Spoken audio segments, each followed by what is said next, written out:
Hello and welcome to the Miss Rolling podcast. As usual, my name is Jacob Staten, and as usual, I'm joined by JJ Armstrong. JJ, how the devil are you? I'm very good, thank you, Jacob. The lovely British weather and the sun is doing a good job of covering up the fact that we've got 0 points back. So it's making me feel a little bit better after what was a very good weekend. How are you? I'm very well, thank you very much, mate. I'm a little pink. I feel like Mr. Krabs from a weekend on the British coast, which was lovely, and a victory, which was Finally. finally. JJ, I believe you have a message for our sponsors. Yes, the sponsor is me. Over on Heavy Metal Football, we've just launched these brand new shirts inspired by the 95 to 97 Labatt's away shirt. The pre-orders are now live. They end this Friday, the 10th of May. And I'm being biased, but I think they're bloody beautiful. And you can use the code MISSROLLINGIN for 25% off. Thank you, Jacob, for bearing with me whilst I sell myself. Consider yourself bared with. So let's talk about starting 11 then on Saturday. There's a swap back to the 4-2-3-1. I think that was probably anticipated.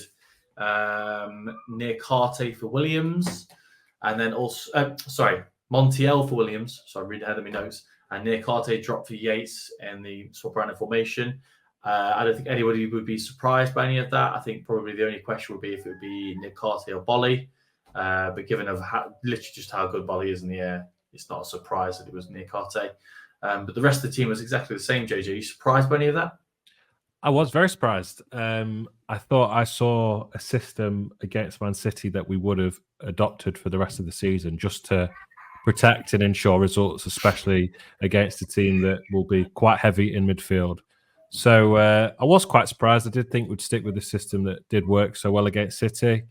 However, the personnel within it, not too surprised. I think that team picks itself at the minute. There will be a lot of people having a bit of a meltdown about Yates, but as people hate this saying, it is a Yates type of game, which doesn't really mean anything, but also sort of does. You need a bit of battle, a little bit of grit, and he typically shows that. And like you say, I don't think you can really drop Bolly, being how good he has been when fit this season. So everything made sense. Obviously, would have preferred to see Williams instead of Montiel.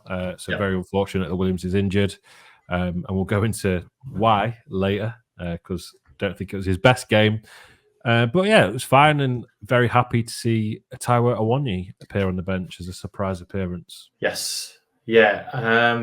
Could be timely as well with the two games we've got coming up, being able to bring him off the bench. So glad that he was on there, but I think as we discuss it, probably glad that he didn't need to come on as well. So the first half, JJ, they start off by dominating, don't they? Yeah, I wasn't really expecting that. I mean, this is a bit of a podcast bingo, but in many times over the years, I've said I've got some mates that support Sheffield United.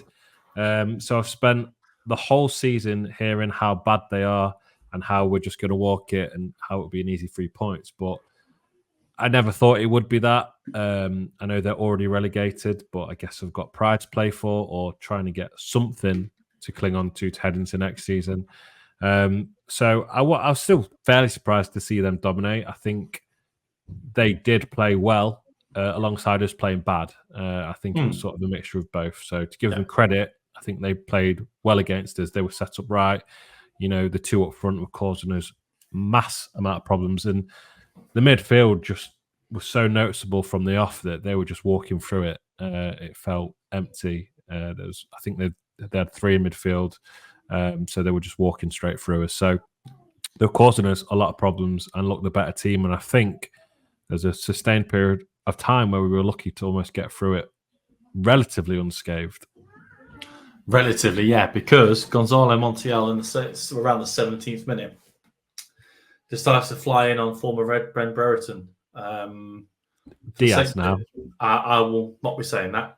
He's good now, so he's added Diaz on. Neither of those things is true. But yeah, he goes flying in. I've made a note that I think that he bought it a little bit. I think it's a rash challenge that nobody should ever make in the box, and Montiel isn't that good.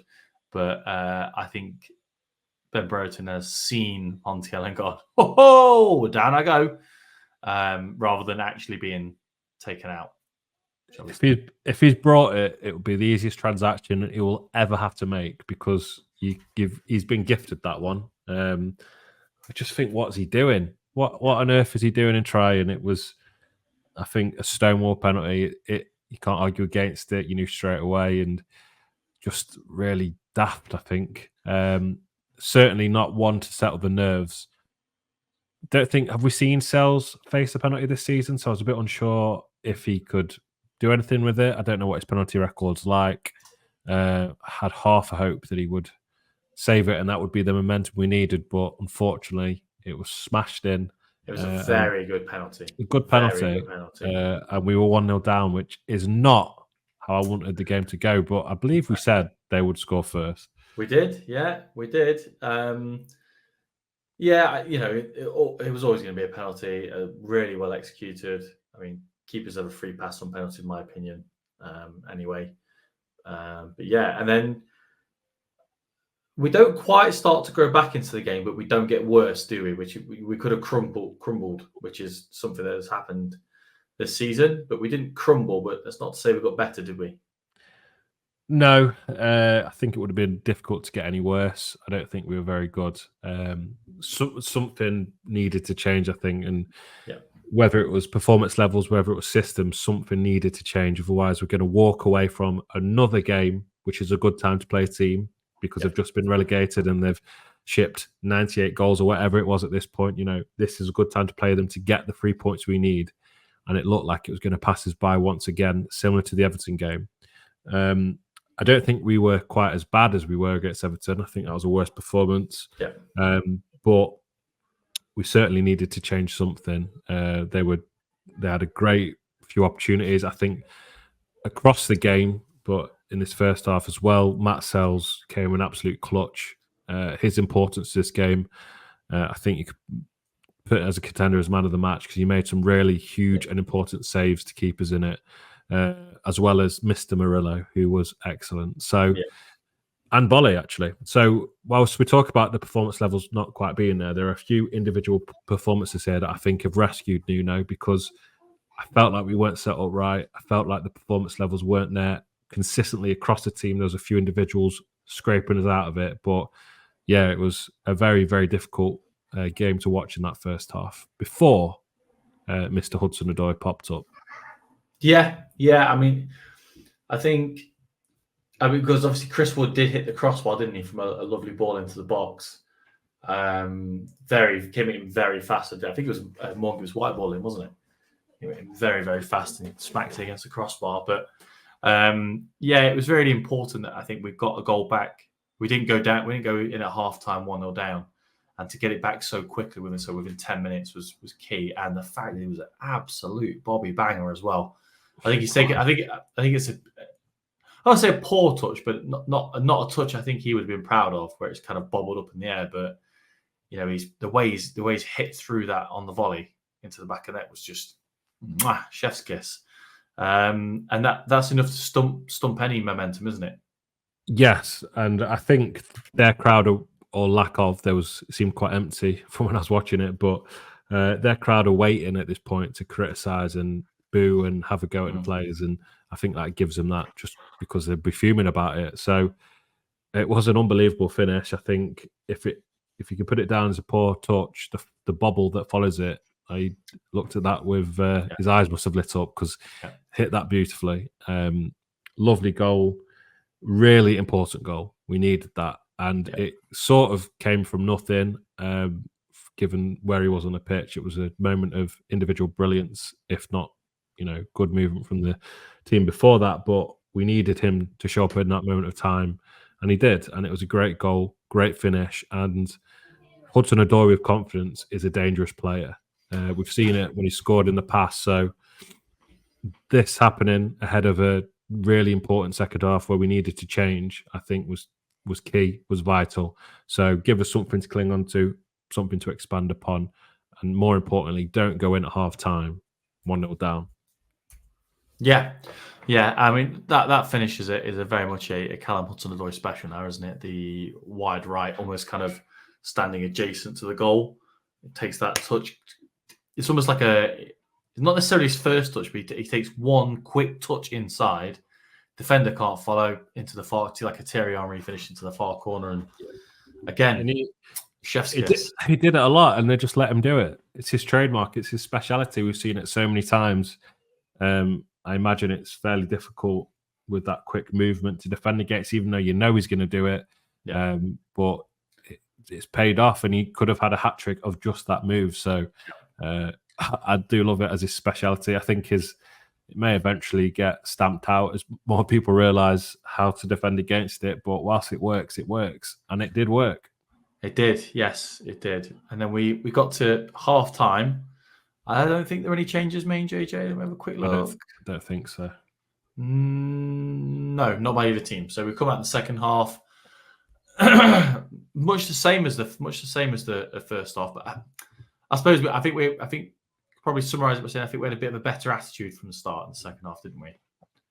It felt more comfortable, if that makes sense. It still wasn't great, but you'd started to think this team that we're playing, you can see why they're down there. I think we were better. I don't think we were brilliant, but we were definitely better. And I think if they're not playing at their best, they're not taking the chances, then eventually quality should win out, and I think we'll get the better of them. Yeah. And then basically Ryan Yates scores his first Premier League goal, doesn't he? And this limbs and all sorts, and by God, he hit it, didn't he? He did hit it. He hit it with some venom. Trying to think, it's saying that Willy Bolly got the assist. Was it a nod down? I thought it was just a ricochet, a nod down, and he's hit it like he's never hit anything before. And I'm so happy, if I'm being honest, that he was the man to get the goal. Captain, see what it meant to him. The fans went crazy. Somebody jumped in the Trent, apparently. Somebody actually jumped in the Trent. Just great. If I had to pick who would score that goal, I would have picked him. And he was absolutely rubbish in that first half. I've got to admit, he was not good, but a lot of them weren't. So nice to give him. This is where the sort of Yates hate creeps in, and you start seeing the timeline full of some vitriol and abuse, and you think, oh God, this is going to be one of those narratives. But he showed up when it mattered, and he hit it, and he fucking hit it quite well, to the extent where I'm surprised the net is still on. So fair play to him. I very much celebrated that goal. I was extremely happy it was him. He's one of our own. I was in that away end in the Championship promotion season when he scored an extremely important goal to that end in the last minute. So he just loves scoring important goals at Bramall Lane, and he's now scored in every level in professional football. Oof. So fair play to him. He really does deserve it. And I think what you've seen over the course of the fact he's made his 200 appearances and the love that he's got from his teammates, he's clearly well respected by the club, by the team, by the majority of fans. He's well respected. So very, very, very pleased for him. Important time to get his first Premier League goal.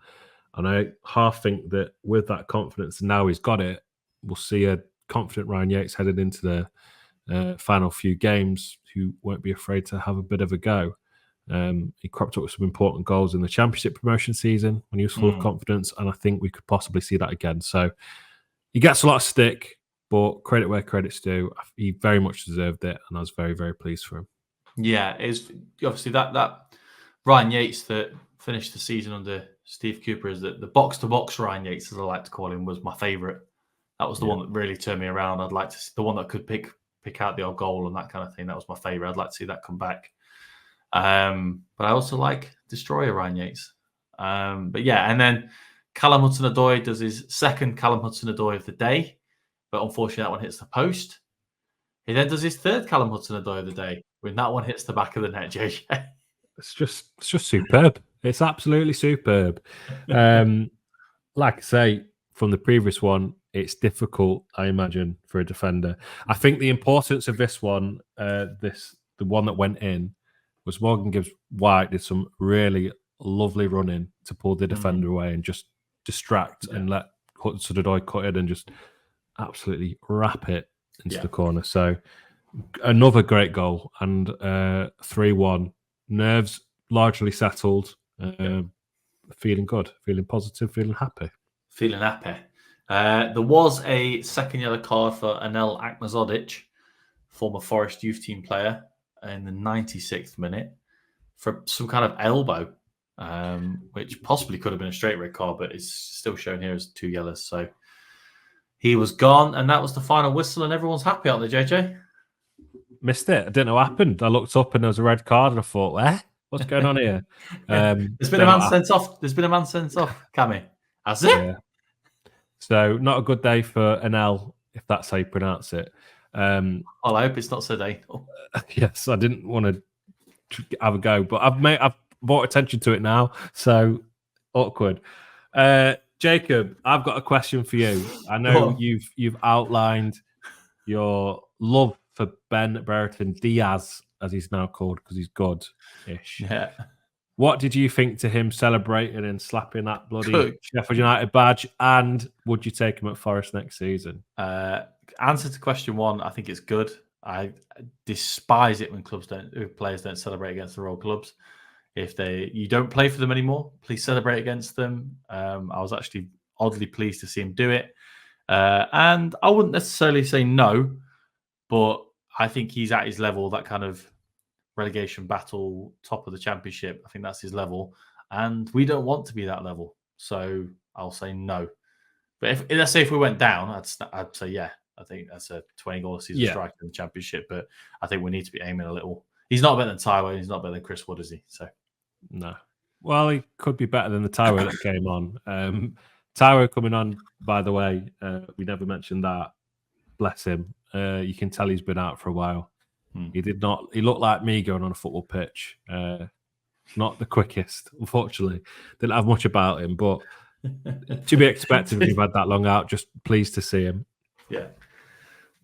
It was like me on a football pitch, but not nearly as prolific. I think we said earlier when it was nice that we didn't need to have him on, but I suppose it was nice that he did get on. If we're being pedantic. But yeah, it was, I think all in all, in the end, it was I don't want to say the word easy, but it wasn't necessarily a hard second half, was it? I don't think. The amount of times we've used the words or heard the words amongst this fan base, they didn't have to play well to get anything good, to get anything from us. It was nice to see that reciprocated. Yeah. We didn't have to play well, and we came out of it 3-1 up with the 3 points in the bag. That was the most important thing. The performance, I think, was largely bad, but the main thing is, did we walk away from it with 3 points? Yes, we did. That's all that really matters. So we didn't have to play well. You can see why they're down, why they're relegated. They are not a good side. It's 100 goals they've conceded now. They echo, to me, the Derby team of past that only got 11 points. They're one of the worst Premier League teams I've seen. So it was a game we all hoped and expected to get 3 points from. And the main thing was we did that. Happy days. Yeah, absolutely. Now on to today's news. So we're recording this on the evening of Tuesday 7th. And the news is that we will not be getting any points back, JJ. And that's come from on high from an independent panel who have decided that despite the fact that Everton could have some back, that Nottingham Forest can't have any back. Not going to say the word conspiracy, not going to say the word corrupt. Going to use the term unsurprised, JJ. They've cited the January 2023 signings and not selling Brennan Johnson sooner, as the reasons why. I think it's hokum. I think it's very convenient that these have been taken into account. Did I think we'd get 2 points back? No, because that's half the deduction back, and it's more than half of what they originally wanted. Did I think a point back? I thought surely, because Everton got 4 back, but I think that the whole system is a joke, and the main reason why, if you take away all the other factors around, you're not being allowed to invest in your own company, it doesn't cater to the fact that we've come from the Championship. all those things. The reason why it's an absolute joke to me is that they're making it up as they go along. They've put this in place and they have no idea how to execute it. And, the Premier League in particular is meant to be the best league in the world. And they're punishing the people that are making it the best league in the world rather than leading by example, in my opinion. It's just an absolute joke. Yes. Firstly, I would like to say rules are rules. We broke them, and that is frustrating. And there are people employed at the club that should be on top of that and make sure that that doesn't happen. They knew the rules regardless of whether they felt it was sustainable or not. Blah, blah, blah. Rules are rules. That's it. That's unbelievably annoying. So we need to do better and learn from that. Did I think we're going to get a point back? Absolutely. They are making up as they go along. So that's partly why I expected to get a point back. Yeah. Particularly when, I know they can't really factor this as part of it, but there's got to be some goodwill given the fact that we've been stung by really, really poor decisions from the Premier League. I know that exists outside of financial stuff, but they could probably think what we've got in place is not adequate enough and has actually hindered them and taken points away from them. So let's just gesture of goodwill, call it a point, move on. I don't think there's any corruption. I don't know or think that Forest's recent statements will have impacted it. It is separate. There is a bit of me that thinks that they don't dare do it because it would relegate one team at least. But I think if that team hasn't been good enough and hasn't got the amount of points, then, without these point deductions, they'd be down anyway. So don't really know what to make of it other than we shouldn't have broke the rules. They're making it up as they go along. I expected 1 point back.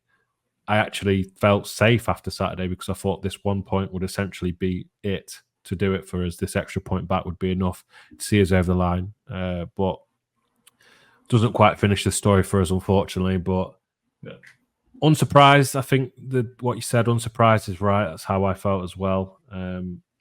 I guess now we know the extent of the battle left over the next 2 games. But I just don't really understand what constitutes what deduction anymore. It doesn't really make sense because you said Everton got 4 points back, but if they entered administration, which it sounds like they might, it'd be the same amount that they were originally going to get anyway, which is surely the worst you could ever do in terms of profit sustainability if you go bust. So I don't understand it. They don't understand it, clearly. It's been a rubbish season on and off the pitch. Please stop singing Forest of Magic on and off the pitch because at most points this season, we've been absolutely neither. It will still get a chance because it's an easy song to sing, but we're just not. We're just not because we shouldn't be in this position. It should be wrapped up and we should be done with it. Add those 4 points back on. We're safe. They're all relegated. So I just hope that we can escape. It looks like we've pretty much done the job, but it depends on a few results. And let's just hope that it doesn't come back to sting us because you never know. Things can happen in football. Luton could pick up 2 wins out of nowhere, even though they've not shown the form to get it. Sometimes it happens when teams are fighting for survival. Look at us last season. We were playing beyond our means at times as well. So I went on a long tangent. I don't understand it. That's essentially the bottom line. I think that's a key issue, isn't it? That, let's say we think we know enough about football to say that we should know what's coming, and we have absolutely no idea at any point during this whole process of what could happen. And it's just, they're just not being transparent enough, are they? Everton get 10 points and then 4 points back, and then they get another deduction, but they don't get the 4 points added back on for breaching again. But they could go into administration, so they could get another 10, and that could happen before the end of this season. But they'll probably try and hang on if it is the case, and so that it happens to start of next season to give them the most amount of opportunity to get those points back. And you just think it's being handled poorly, isn't it? Meanwhile, Man City have won however many titles, a treble, could win the title again this season, stuck on 115 charges. Of which apparently going to be dropped soon. Don't get it. Make it up as they go along. That's what I just don't understand. We've done enough on the pitch to stay up officially. Add those 4 points back on. We're safe. We're safe, yeah. Yeah. So off the pitch decisions have let us down. Yeah. I do understand that Brendan Johnson being sold for a high fee being more sustainable. I get that. I understand that. However, rules are rules. So it's what I go around in circles in my head. I don't understand the system. I think it's also on top of that unfair because it's not taking into account the fact we've been in the Championship. Therefore, we're permitted to lose less. That feels like an unfair starting point. We had to rebuild, but we also knew the rules. But they don't really know the rules still either, or the penalty rules. So, you know, I go in circles. I think it's unjust. I think it's incompetent. But then I think we've done it ourselves. So I'm just hoping we learn from this. I do not want anything like this next season. I want us to just put an end to this season, stay up, build on it, and learn lessons. That's what we have to do. We have to learn lessons because there's been a lot of incompetence in the league, be it the PGMOL, be it VAR, be it points deduction panels, whatever. There's also been incompetence within our own ranks, I think. So looking forward to this season just ending, really. 100%. 150%, mate. 150%. So we look forward to Saturday, a day in the sunshine. This is the Premier League table as it stands, with Forest 3 points and crucially 11 goals ahead of Luton, and 5 points and Jesus Christ. Quick maths. 2, 10, 12, 17 goals ahead of Burnley. I personally think they'll both lose on Saturday. They've got tough games. Luton are away at West Ham and Burnley are away at Tottenham. I think they'll both lose, and then it's down to an 11-goal sway on the moment. Currently an 11-goal sway. On the final day of the season, I know it's happened with a 6-goal sway, but Jesus H. Christ, it can't happen with a 11 goals, surely, against a already relegated Burnley. Chelsea, we were talking before we started recording, Chelsea are wildly unpredictable. You know, they beat... Who did they beat? They beat West Ham 5-0. They beat Everton 6-0. They then got a stumping by Arsenal. They've drawn with Man City. They took Man City to 120 minutes in the FA Cup. They've took Liverpool 120 minutes in the FA Cup. Should have won both those games. They're wildly unpredictable, and I think it's due to the average age of their squad being about 4. But I really think there is something there to get on Saturday. If you want some hope, Sheffield United got a point against them. Who else was it? Brentford got a point against them. They're not great. Burnley got a point against them. So they are there to be gotten at. If you want no hope, they've drawn against Man City twice this season. They've drawn against Arsenal. They've beat Spurs. You know, they are just the definition of beat Burnley. They've also beat Sheffield United. They're just the definition of unpredictable. You can convince yourself you're going to get something. You can convince yourself we're going to get absolutely tanked. I think the fact that we'll know what we need before kickoff will be hugely important for the crowd. If both teams lose and we only need a point, that atmosphere is going to be electric. It's 5:30 kickoff. I'd say under the lights, but it'll probably still be light at this point, won't it? Yeah. So not quite under the lights, but everyone else will be lit up themselves because it'll be a day full of drinking. That was good, Jacob. That's why we do this. Football's the winner. So it's got a vibe of Arsenal last season. However, I think the Arsenal result was much more unachievable last season. I think we've got a better chance on Saturday. It's not tomorrow. I wish it was. A better chance on Saturday than we did last season. So if the crowd bring it, if we set up right, if we go at it and we know our job and hope that Luton and Burnley have both lost, then I can see us getting something from this game. It will be nervy. It was last season as well. But if we can get the job done ahead of the final game of the season again and not let it go into the last game of the season, that would be bloody lovely. So in terms of predictions, I'm going to go for 2-1 Forest, Jacob. How do you foresee it going? I'm going to stick with 1-0 Forest, same as the Arsenal game last season. Yeah, I'll take it. I will take it. I'd take it. I'd snatch your hand off for that. A point also does the job if both teams lose. importantly. So I think the crowd will be up for it, and that's the main thing. So I guess we've got to put season ticket prices and incompetent decisions to one side and just get behind them for this last game of the season. Make it a special occasion. Sing loud, sing proud. Don't sing that we're magic on and off the pitch, and please get a result. That's what we need. You are rattled by that chance, aren't you? Yeah, it is rent-free in my head. It is rent-free in my head. It doesn't sit right with me. Yeah, but equally, I know this is not really a prediction. We could get absolutely pumped. It just depends which Chelsea show up. Yeah. If we can rattle them, not necessarily saying take an early lead, if we can rattle them early, then I can. It being the Chelsea that is susceptible. If they get into a rhythm early, if we sit Yates on Palmer and just let him kick the fuck out of him, might help us. I think that's a very good shot, JJ. That's a very good shot. They're playing him more they're playing him more centrally as well, aren't they? Because somebody's injured for them. Enzo Fernandez is injured, isn't he? So he's playing more central. I don't know if that's a good thing or a bad thing. It's good for Ryan Yates. Not a good player for me, but yeah. Who knows? Who knows what both teams will show up. The best of Forest gets something out of the worst of Chelsea. The best of Chelsea gets a lot of something out of the worst of Forest. So I think if Chelsea were to stick with Poch long term and with this and develop this team, they've got I think Petrovic is probably a bang average keeper, but look at the rest of the team. I like Chalobah. Badiashili's very good. Correa was very good at Brighton. There's no reason why he couldn't recreate that. Conor Gallagher's very good. Casado was very good at Brighton. The reason why he can't recreate that. Madueke looks fantastic. Cole Palmer's scored more goals this season than Didier Drogba did in 8 of his 9 seasons for Chelsea.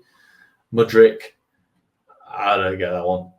Nicholas Jackson looks like a very good player, just not a goal scorer. So, Levi Colwell's on the bench, Raheem Sterling, Axel Disasi. They got Nkunku, Malagusto's been good. A lot of players. They've got a lot of great quality. I'm not going to lie, they're a football manager player's dream. It just whether or not they can decide to do it. Here's something that surprised me that I'm going to say that you told me before the podcast. Think to yourself now, as I say this, do you think Chelsea have had a worse season than Manchester United? Because my answer was definitely. I think Chelsea have been absolutely rubbish. But Jacob informed me before, Chelsea are actually above Man United. They're in 7th place. Man U are now in 8th. It's mental. Laughing policeman. Also, Manchester United are 8th with a goal difference of -3. It's crazy, isn't it? That is delicious. Just mathematically, this is a live question here. I'm not very good at maths. Ooh. If both teams lose, Burnley and Luton before the game, is essentially the pressure off? Because even if we lose that game, that's when the 11-goal swing comes into account. Burnley are relegated. The only team that can get at us then, if both teams lose, is Luton. But there would have to be an incredible swing for that to happen. I think the only danger with both of them losing is a potential pumping. I've not taken into account that as well. Yes. Yeah. That's a good point. If 5-0 Chelsea show up, that's not good. If both those teams lost, I would shake your hand for a 1-0 loss. Done. Then there's theoretically a minimum 11-goal sway if you presume that Luton only lost 1-0 on the final game of the season. Yeah. I'd take a 1-0 loss rather than risk a Cole Palmer for double hat-trick. Yeah, you're not wrong. I think maybe we should set up similar to that of City, where we just preserve the goal difference and try and protect it as best we can. I think, given that, I'm a bit more nervous now. I think your idea of putting someone like Ryan Yates on Cole Palmer, and I personally love nothing more than Ryan Yates to can you remember he did it to Chelsea last season? Actually, he did it to Kovacic, didn't he, at Stamford Bridge? That might have been this season. Start of this season? No, last season. We did last beat season. them this season. That's also a thing that we can. Kovacic is City, though, isn't he? So it was end of last season. He pocketed Kovacic so much he got took off, didn't he? Mm. And I feel like that's what he's got to do. That's what somebody's got to do to Cole Palmer. If you can keep him quiet, job should be good. Yes. Oh God, should be a fun one. But it's 23 degrees. The sun will be out. Beer will be had. We're going to be there, aren't we, Jacob? Our big match That's the most important thing.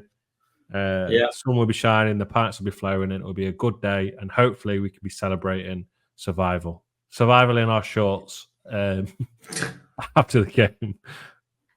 That sounded worse than it was. Oh, dear. Right, take us home, Jacob. If you listened for the first time, thank you very much for finding us. We really appreciate it. And if you've come back again and again and again and again and again and again and again and again and again, God knows we love you. You ready?